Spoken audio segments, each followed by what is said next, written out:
Hey everyone, and welcome to the Jack of All Trades podcast. I'm your host, Kaylee Musso, and thanks for joining me today. If you're brand new and this is your first episode, I would recommend going to listen to the very first episode called Jack of All Trades, Master of None. That one's going to give you at least some context about who I am and kind of what I get up to. If you've listened to just a couple episodes here and there, thank you. I appreciate that. And if you've listened to every single one, you're a star. You're the best. Thank you. Thanks for your support. Today's episode is going to be all about my dance journey and kind of whether I can even consider myself a real dancer. And then I also do want to talk about mental health surrounding dancing and kind of what my journey with that has been and how it's affected me in certain ways. Whether you're a dancer or not, there's definitely things that you'll find interesting about this episode and kind of what inspired me to do this one. I mean, I wanted to for a while, like ever since I came up with the idea of this podcast, I knew I'd be talking about this at some point. But the night before recording this episode, I was on YouTube and I was going through all the old videos on my channel, just like the privately posted ones. And I ended up on my dance playlist and I was watching all of my dance videos, a bunch of them. And I was like, okay, now I need to do this episode now. So I wrote down some notes so that I could help myself remember and so I don't ramble too much. And let's dive in. Let's talk about it. My dance journey kind of started technically in 2019. Technically, I mean, I really consider it to start in the spring of 2020, but in 2019, sometime September, I think it was, I randomly decided to follow this dance tutorial and learn this choreography to the song called Friends by Anne Marie and Marshmello. It was like a very beginner dance, and I filmed it in my grandmother's basement. It was like really bad quality, and I don't know what came over me. I felt like doing it for some reason. So technically, that's when I first started dancing, but then I didn't really like pursue it after that until 2020. In the spring of 2020, when the global pandemic hit and everybody was in quarantine, and we all had so much time on our hands, I started getting into K-pop. And if you don't know what K-pop is, I mean, you can look it up. I know a lot of people have very strong opinions about it. Some people love it. Some people hate it. Some people don't care. But K-pop is Korean pop. And it's, there's solo artists, but there's a ton of K-pop groups. And they are usually very skilled dancers. I mean, K-pop is a very dance focused industry, and they train very, very hard. And it's not like Western artists. Like K-pop groups and solo artists usually come up through these companies and they're trained and they're doing all these auditions, and it's a really crazy process. So if you're interested to learn more, that's definitely something you could look into. But very often their songs that they'll perform have choreography to them. And so usually K-pop groups will post like a dance practice video or just like a choreography video of whatever the song is. And then a lot of people from there will learn those choreographies themselves. So that's kind of how I got started dancing, because I started liking this group called BTS. They are one of the most known, most popular K-pop groups, and I started listening to their music and I started kind of getting into K-pop through them, and I decided to learn one of their choreographies, and I just kind of taught myself. I don't think I found a tutorial. I think I found a performance of it, and then I like slowed the video down and then kind of like learned it move by move. And that was my first dance cover that I ever filmed, was the song Boy With Love by BTS.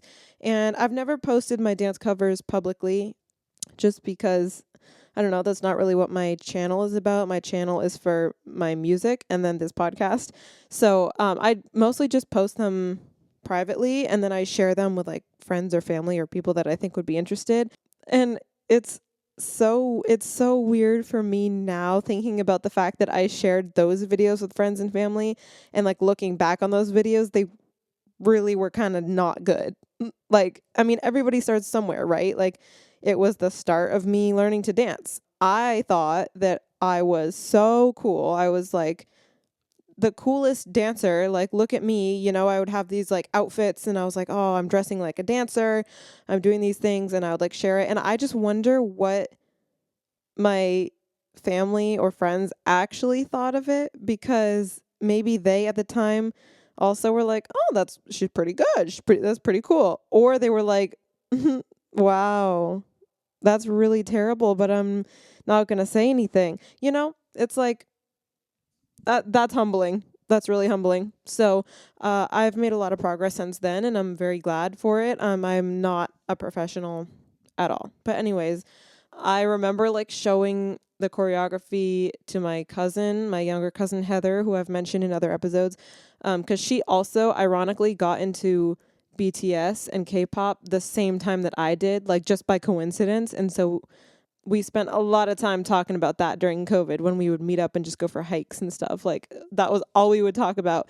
And I became obsessed with dance, like obsessed with I loved watching dance practice videos by all these K-pop groups, and I just became the biggest dance nerd ever. And I still am. I mean, I don't like obsessively watch dance videos anymore because I just don't really have time. But I still love dance, and I like when I'm watching certain dance videos, I'm like, oof, I get so into it because I'm like looking at all the different details that, if you're not a dancer and you're watching a dance performance, a dance video, you're probably going to be impressed, and you're probably going to think, "Ooh, like that eats. That's so cool. They're killing it."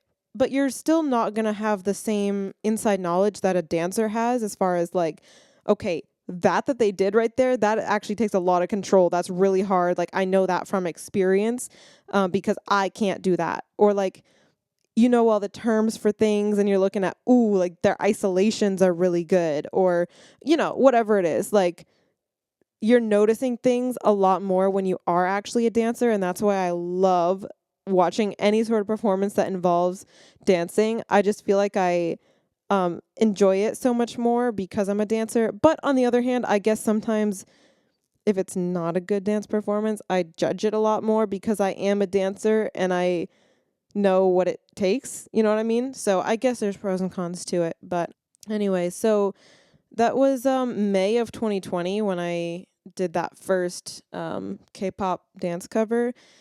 And then I learned another one after that. And then over the summer of 2020, I was learning, if any of you are familiar, the song Lie by Jimin, who's a member of BTS. And he is a dancer. He is an incredible dancer. He has like lots and lots of training. And so this choreography is not an easy choreography. It is not a beginner choreography at all by any means. But I thought it looked cool. I thought I could handle it. So I was learning it. And keep in mind that I'm teaching myself these choreographies.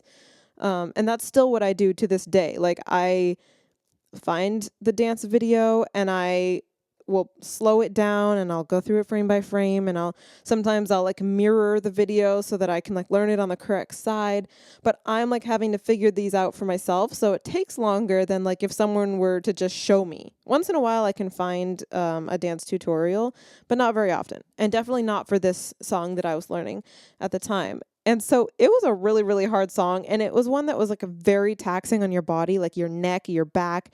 And I definitely probably wasn't using the control that I should have been because I didn't know how. Like, I was just giving it everything I had, but not using control. And so there was a point when I was practicing that I like tweaked something in my back. And I was also supposed to test for my black belt in the summer of 2020 at karate. And I did, and I earned it. But when I was practicing this choreography kind of leading up to it, and then I tweaked something in my back, that's when I had to take a step back for a second and be like, whoa, okay, this is just a hobby that I'm doing for fun. And I need to not make this, like, I need to not injure myself before my black belt test, when my black belt test is way more important. And I've been training for that for way longer. So I kind of put that on hold for a little bit until after, and then finished that one in the fall. So in the fall of 2020, I did like so much freestyle dancing and like improv, and none of it was very good, like at all.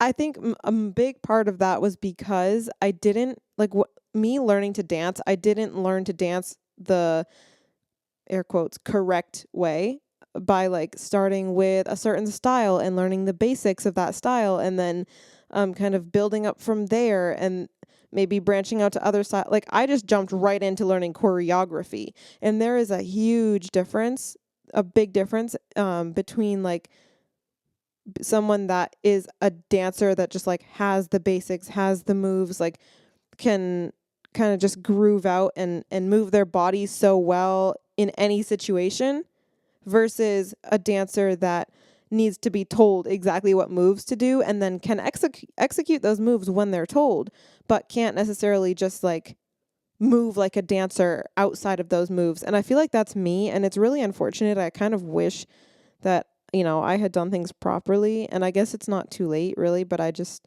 don't have the time to do that. I would have to like choose to just focus on that, and I can't afford to do that right now. Again, go listen to my first episode if you haven't, because that explains why. But anyway, there's kind of like two types of dancers. There's the ones that can just do like freestyle and improv and have that foundation, or there's ones that just are more choreography focused. And I'm definitely the choreography focused dancer, which there's nothing wrong with that. It just makes me feel a little bit, I guess I'm like jumping the gun because I wasn't going to get into this yet, like this early in the episode, but it makes me feel kind of like not a real dancer, because outside of like learning the choreography, I feel like not, I like don't have that control over my body, and I don't have just that like effortless looking coordination.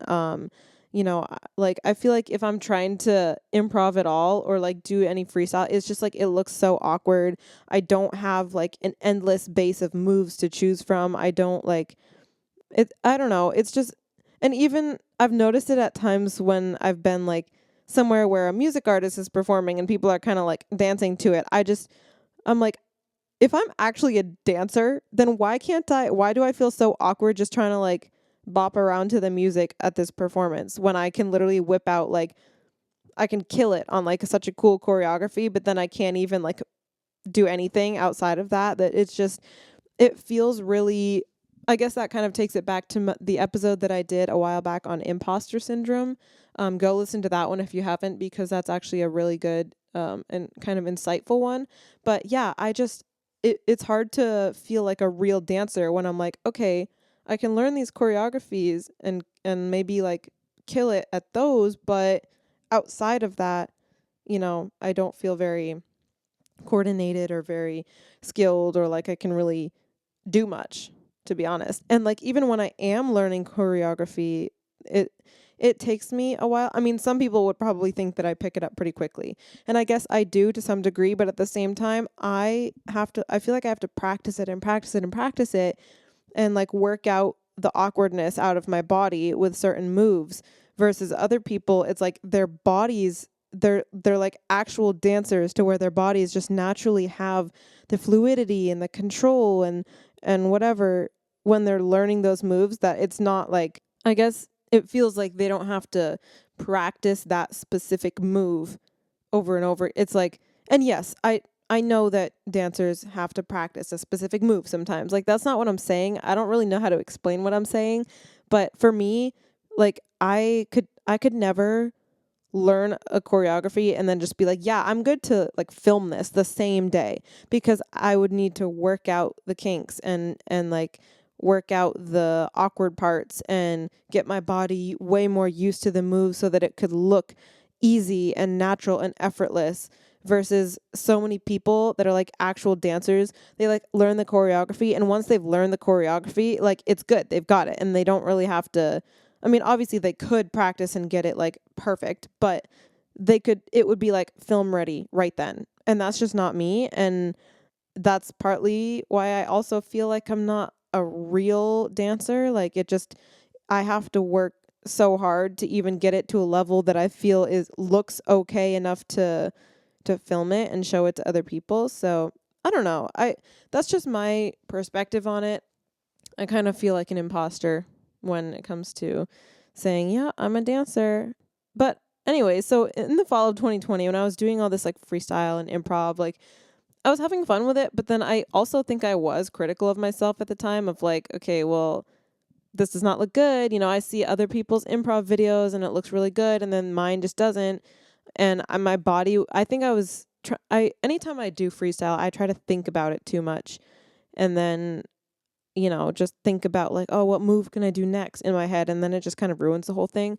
But to give myself credit, especially like during this period in 2020 when I was, doing all that freestyle and whatever, like I would have no reason to be good at that because, like I said, I didn't learn to dance by learning the basics of any specific style and working my way up from then. So I didn't have a foundation to go off of. And in order to be good at freestyle dancing, I feel like you have to have a foundation to build off of at least like one specific style, because otherwise, I mean, you're kind of building on nothing. So I was hard on myself about it, but like looking back, I really had no reason to be. And even now, I have no reason to be hard on myself about not being good at freestyle when there's no reason that I should be good at freestyle. I have not learned it in such a way that it would make sense.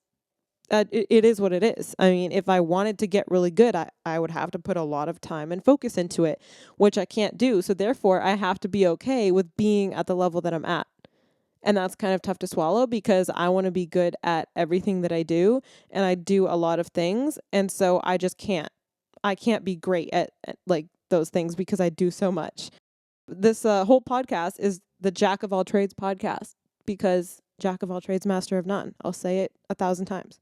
So I started choreographing my first song towards the end of 2020 as well. And it wasn't good. I actually just watched it last night, like the night before recording this, and it wasn't good. But, that's fine because, again, why would I be a good choreographer when I didn't learn the basics of dance? Like, all I had done was learn other choreographies. So that's to be expected. And I never finished it.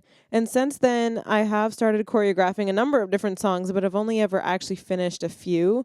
And they're decent. Like, I've definitely improved, but it's like it takes me a lot of time and a lot of thought. And so therefore I have like some unfinished ones that I probably they'll just sit in the vault forever and I'll never finish because and I'm so critical still of myself when I'm the one creating the choreography. I'm like, it looks cringy. It looks stupid. It looks like I just wouldn't consider myself a real choreographer either. And that comes back to like the imposter syndrome. But anyway, so I learned a choreography to another BTS song called Black Swan. And I posted it at the beginning of 2021. And I just remember that around this time, that whole year of like 2020 starting to dance and stuff, yes, I was like very critical of myself, but especially going into like this era of learning Black Swan, like that choreography, which is a very hard choreography, I was so critical of myself, and it honestly made me not be able to enjoy dancing at all during that time. Like, it was just, I would watch the video of the actual artists doing it, and then I would watch the video of myself practicing it, and it just looked so far from their ability level. And keep in mind, I had not even been dancing for a year yet, and I had not had anybody else teach me anything about dancing, okay? These people in all of the videos that I'm watching are people that have had years of experience and have also worked with professional choreographers, dance trainers. Some of them have been in dance classes. Some of them have been dancing since they were kids. So that's not even a fair comparison for me to watch myself and to watch them. But I was so hard on myself about it, and it was like such a negative thing. And I truly put my blood, sweat, and tears into that choreography. And I was already in a really negative headspace anyways at that time in my life. I mean, how could I not be? First of all, like the pandemic, and I was in high school and I didn't see like any of my school friends for a year. And I was lonely, and I was dealing with a lot of like body image issues as well at the time. That's something that I can maybe get into in another episode, but it was borderline like eating disorder stuff that I was struggling with, and I don't take that lightly. And again, maybe sometime I'll feel comfortable enough to talk about it because it might help somebody else, or at least be a little bit eye-opening as to what teenagers go through. But anyways, yeah, it was just a really difficult period of my life anyways. And so I was already in a terrible headspace. And then I just feel like all this stuff with dancing was just didn't help at all. I was so hard on myself about it. And I remember actually this isn't funny and I don't condone this, and I obviously regret this now. It was not necessary, but my older brother Ethan was kind of judging it a little bit, like the choreography, and because I was like demonstrating a part of the choreography in the living room, and it probably did look kind of cringy, to be honest. Like, it probably did. I can't fault him for that now, but like when he said like some comment that he made about it being looking really silly and cringy and others, I like, it struck me to the core. It struck me to the core, so much so that I literally wound up and slapped him so hard. And and I was never the kid to like get physical when I was mad. Like, I would use fighting words, but I was not like the type that would. And so for me to like slap someone as hard as I could, that was like, wow. Like, you really said something that got me going, because that, and it just like, that's how bad of a space I was in, that I completely lost control of my emotions like that. And it had been something that I was already so critical of myself about. And to hear someone else say that, just kind of validating these negative things I was already thinking about myself, like, it hurt. So I definitely didn't react in a very good way. But yeah, that was just like a really tough point with dancing. And it's kind of crazy to think about, because now, I mean, I'm still very self-critical about things, and I have high standards for myself, and I'm a perfectionist, and I still am very hard on myself, but I feel like different now, because it doesn't feel like it's as negative as it was back then. Like, back then it was so negative, and it was so hateful and hurtful, and now it's just like, yeah, I'm critical of myself in the sense that I'm like, well, I know I can do better, but I'm not like critical in the sense that I'm like, I'm so awful, like worthless, whatever. Like, it's not like that. Whereas back then it was definitely a very, very negative. I was just beating myself up for literally no reason. And now it's usually constructive. Usually. I say usually. I'm obviously still not perfect. It's usually constructive now. But anyway, spring of 2021 is when I started expanding my horizons a little bit, and I actually learned a girl group choreography. So I learned Lovesick Girls by Blackpink, which was a K-pop group still, but they were a girl group. So this was my first time learning something other than a BTS boy group choreography. And then in May of 2021, I learned my first contemporary dance, which contemporary dancing is a style of dancing. And this was not a K-pop related thing at all. I found this YouTube channel and I learned from this tutorial, and it was a very simple, basic one. But again, it was like me branching out, because I also eventually branched out within K-pop too. Like, I used to be just BTS and that was it. And now I don't even listen to K-pop at all as much as I used to. But when I do, it's like so many different artists that I listen to now instead of just one. Yeah, I started branching out more. I also started stretching to work towards the splits in 2021. I wanted to be able to do a split, like both directions.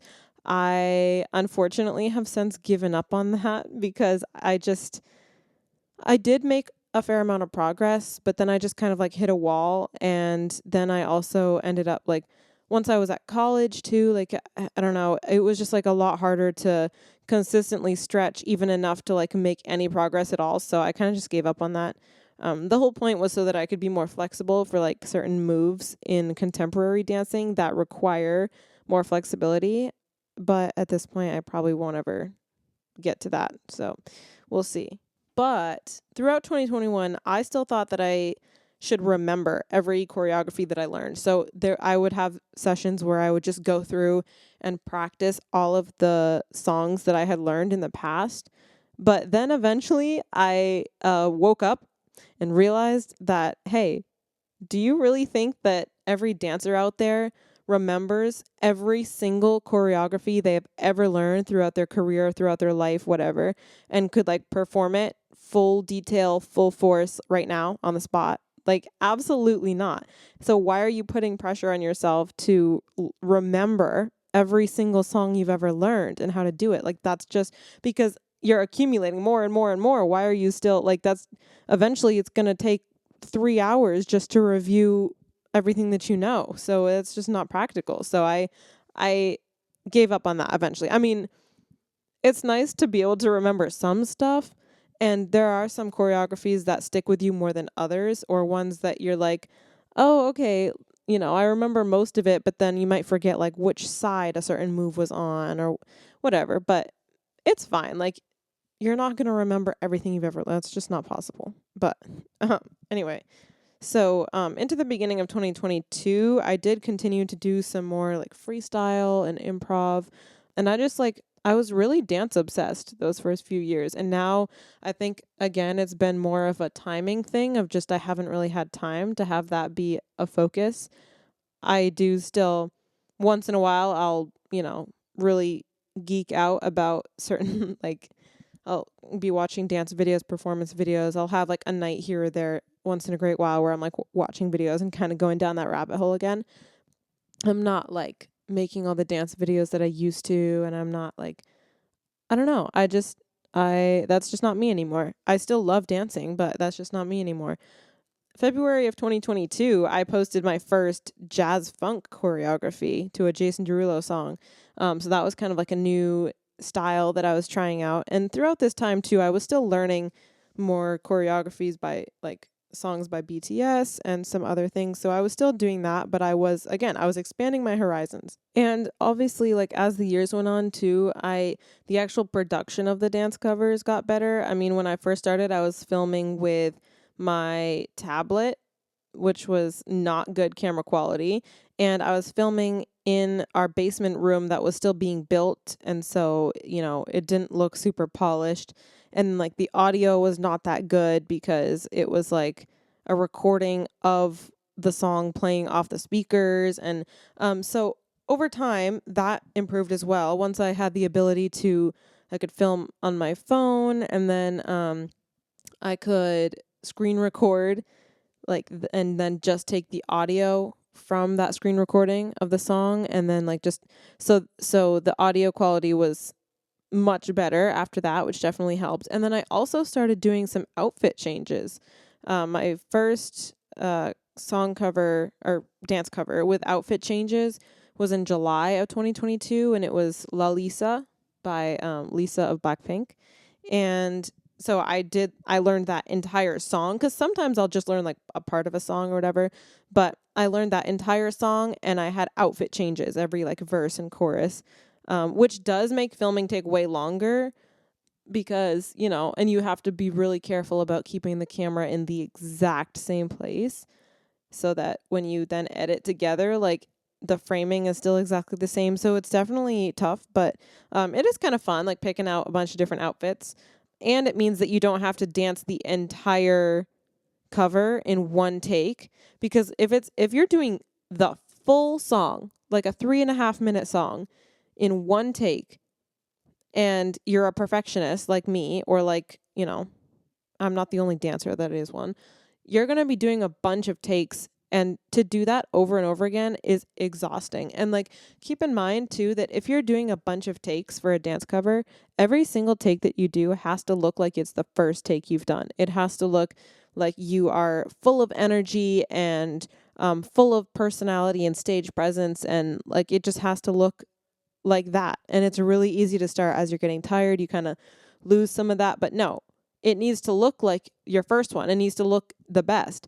And when I film a dance cover, like, you should just see what my camera roll looks like afterwards, and like my trash in my camera roll, because sometimes there are quite literally dozens of clips. And I'm such a perfectionist with it. And I'm the same way when I'm recording my music, because I'm not using like auto tune or anything when I'm singing. I'm like just relying on pure skill. And so there will be times when I record something and it sounds fine and it's probably usable, but I'm like, no, I want to do it again because I might be able to get it better. And it's the same thing sometimes when I'm filming my dance covers. I'm like, okay, well, that take could probably be usable if I don't get anything better, but let me try anyways to try and get something better.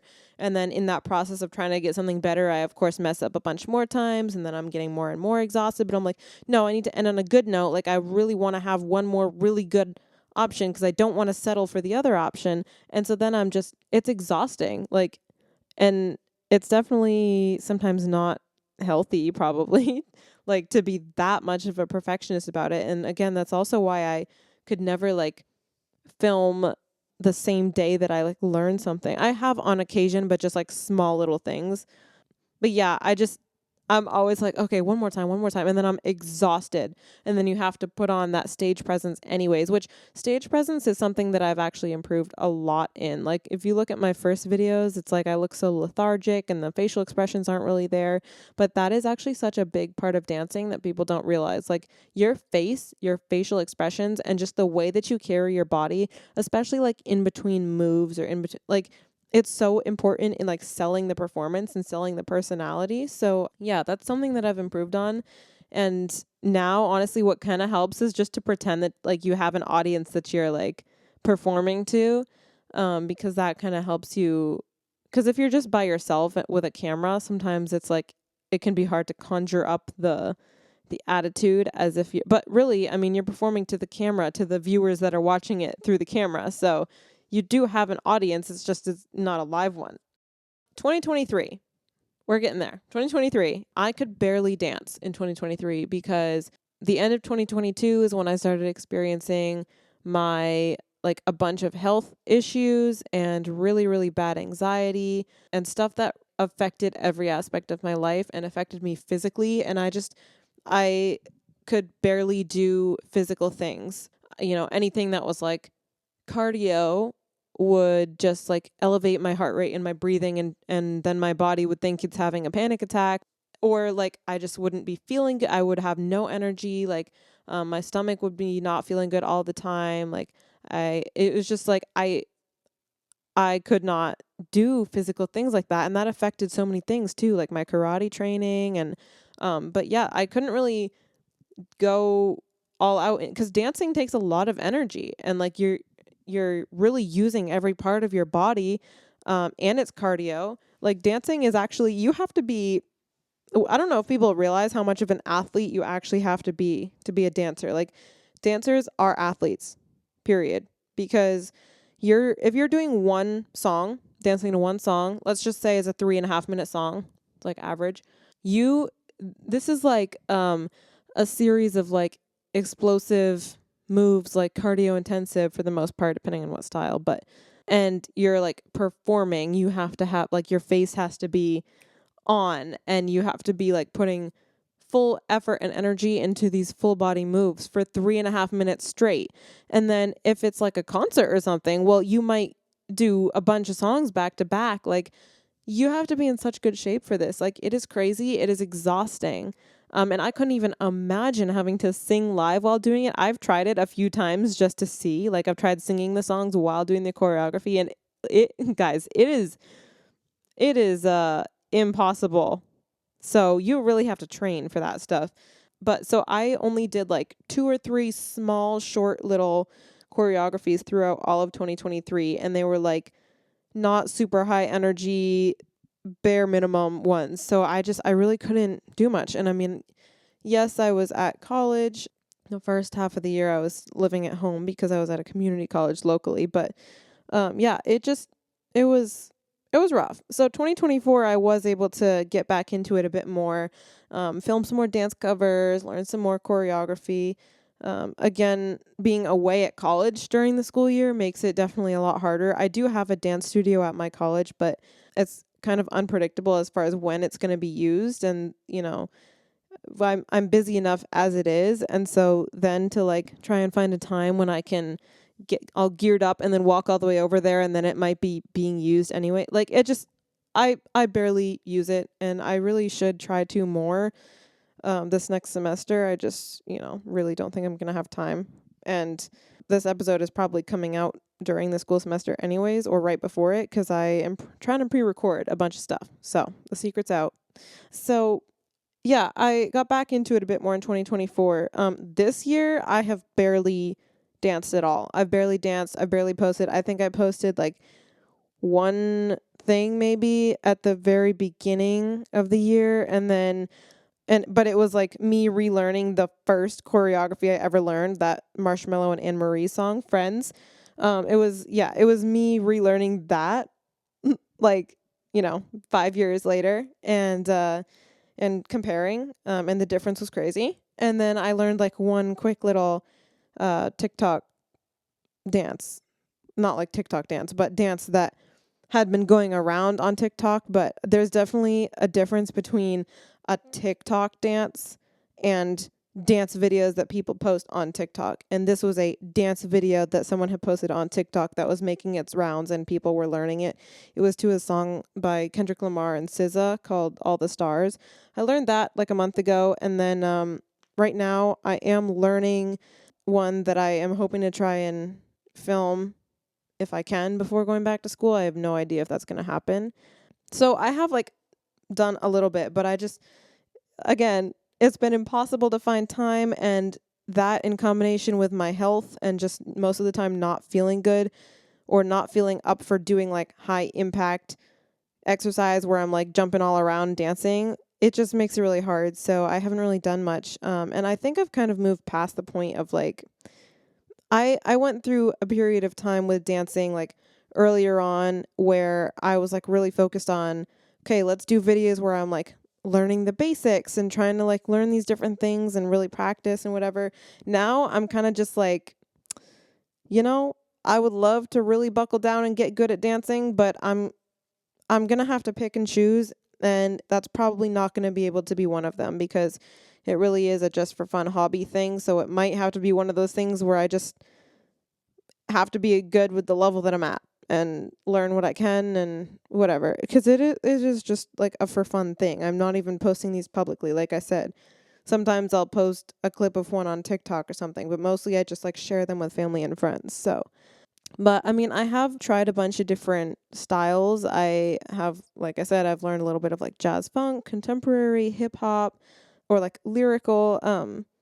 But then like K-pop itself is not technically a genre because there are so many different genres within K-pop. K-pop just means like Korean pop. So within that, they still have so many different genres. So I like when people ask me what style of dance or what genre, like I don't really have an answer for that because I mean, a lot of what I've learned have been K-pop choreographies, but that's not a genre. So yeah, it's just, and honestly, me being a jack of all trades and me never being able to seem to just like focus on one or two things and get good at them. Like I always have to have so many different skill sets I'm working on. Like that also translates over to dance. Like even within, like dancing is one of my 52 million hobbies and interests, right?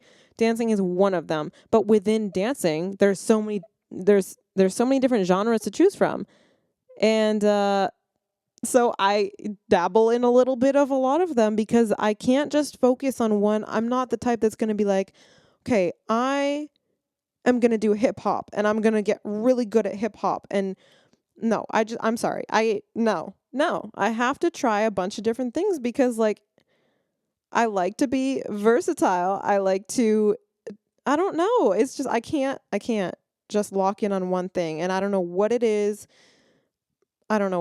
But that's probably not going to change anytime soon. So, and some people might say it's a good thing. Some people might say it's not. So there's pros and cons to it. But, yeah, even within dancing, I'm kind of a jack of all trades. So yeah, I've kind of talked your ear off as always, but I guess that's the point of a podcast. But yeah, dancing overall, like I said, kind of just hard for me to consider myself a real dancer sometimes. But then again, like what defines a real dancer or a real anything anyways? That goes back to my imposter syndrome episode. And it's something that I probably won't be doing forever. I have a learn to dance playlist on YouTube of choreographies I want to learn. And there's like probably 80 videos on there. Like it's crazy and I just do not have the time. I still would love to, like, bucket list item for me. I still would love to actually take a dance class at some point and then also like dance with somebody, with an actual dancer, cuz the only thing I've done is pretty much dancing by myself in my basement room. Like, it's weird for me to dance in front of people, like real people. I feel so awkward doing that.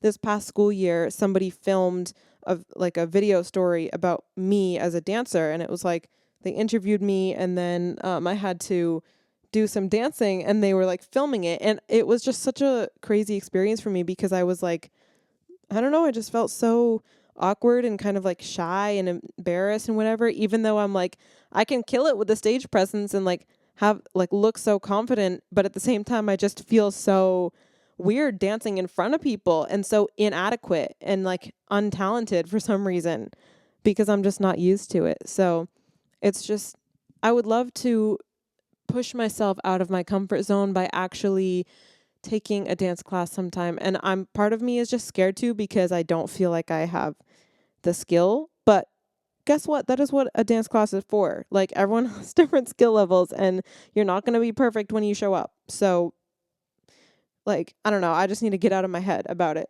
That is still a goal for me. Dancing is just a fun hobby and I'm probably never going to actually really buckle down and get really good at it. So we'll see what happens. But if you are a dancer and could relate to anything in this episode, definitely let me know in the comments or just share kind of your thoughts and perspective on it. And I guess the same thing would kind of apply to like any other hobby or sport that people might do. Like I'm sure certain sports that other people do, whether it's just for fun or not, there's definitely going to be some similarities in points of the journey. So feel free to leave a comment, whether you're on Spotify or YouTube. And as always, I'll probably think of something that I wanted to say in this episode after I'm done recording, because that does usually happen. So hopefully not, but we'll see. Anyways, thank you for listening to this episode, and I hope you have a great day. I hope you're having a great week, and I hope that you have a great weekend or whenever you're listening to this. And I will talk to you guys in the next episode.